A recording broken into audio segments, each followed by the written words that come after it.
Salut, chers étudiants.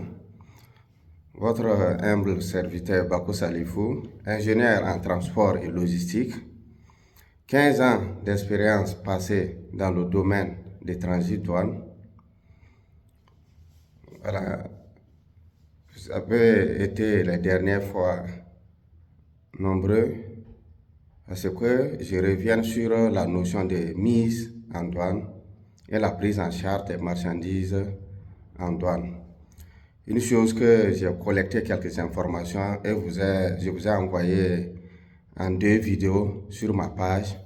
Donc je vous invite, si possible, à aller les visionner pour vous permettre de mieux connaître les notions de base. Dans tout domaine, il y a ce qu'on appelle les notions de base avant de rentrer en profondeur. Je vous rappelle que je suis toujours au 74 71 99 63 qui est mon numéro WhatsApp. Donc n'hésitez pas à la page, vous pouvez vous abonner nombreux, partager pour permettre à des étudiants qui sont en novice dans le domaine des transits douanes, voilà, de mieux avoir ces notions de base pour pouvoir se projeter dans ce secteur qui est un secteur vraiment, c'est pas facile, mais quand on a l'amour de la chose, on y parvient toujours. C'est passionnant, la logistique est passionnante, le transit, c'est passionnant, mais il faut savoir maîtriser le domaine. Dans les 2 vidéos passées, j'avais eu à expliquer ce que c'est que la conduite en douane. Et cette conduite ne peut se faire sans parler au préalable de ce qu'on appelle le rayon des douanes. Parce qu'une fois à l'entrée du territoire, il y a ce qu'on appelle le rayon des douanes. Il y a une route légale qu'il faut suivre pour se rendre au bureau le plus proche, bureau des douanes bien sûr, le plus proche. Voilà,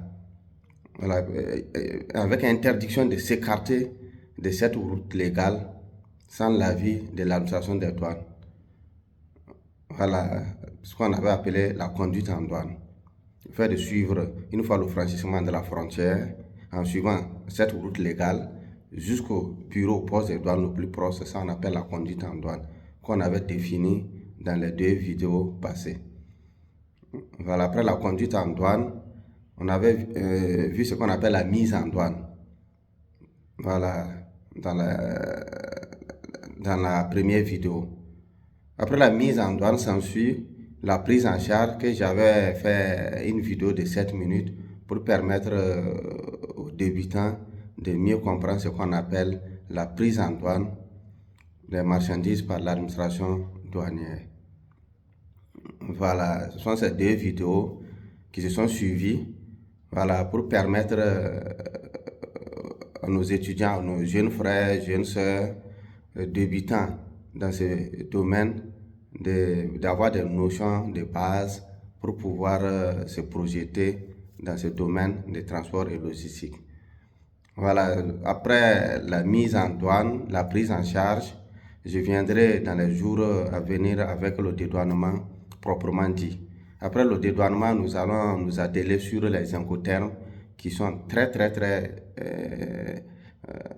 intéressants et il faut les maîtriser une fois que l'on veut se lancer dans le commerce international. Voilà, les incoterms sont très importants. La maîtrise des incoterms, bien sûr. Voilà, donc après le dédouanement des marchandises proprement dit, nous allons vous revenir avec les différents incoterms, surtout les plus courants qui sont utilisés. Parce que je ne suis pas de bourrer comme les gens le font, certains le font avec des tas d'incoterms que voilà, on ne sait pas s'en servir. Voilà, donc il y a des incoterms courants, il y a des incoterms qui sont très utilisés, simples à être utilisés. Voilà, donc après le dédouanement des marchandises, je vous reviendrai avec ces notions d'incoterms pour éclairer les lanternes de quelques professionnels de la logistique, du transit douane et des étudiants qui sont toujours sur le banc, qui nous rejoindront bientôt sur le terrain. On a besoin de vos appuis. Le domaine du transit douane est très vaste. Ça a besoin de compétences. Donc n'hésitez pas à renforcer vos capacités si l'occasion se présente. Voilà, donc vous pouvez aller sur ma page, vous abonner. Dans les jours à venir, voilà, je vais vous apporter des notions plus digestes.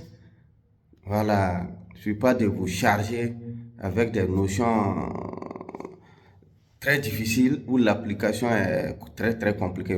Je vais vous envoyer des notions très simples, vous permettre de maîtriser les rouages du transit douane, le milieu de l'administration des douanes.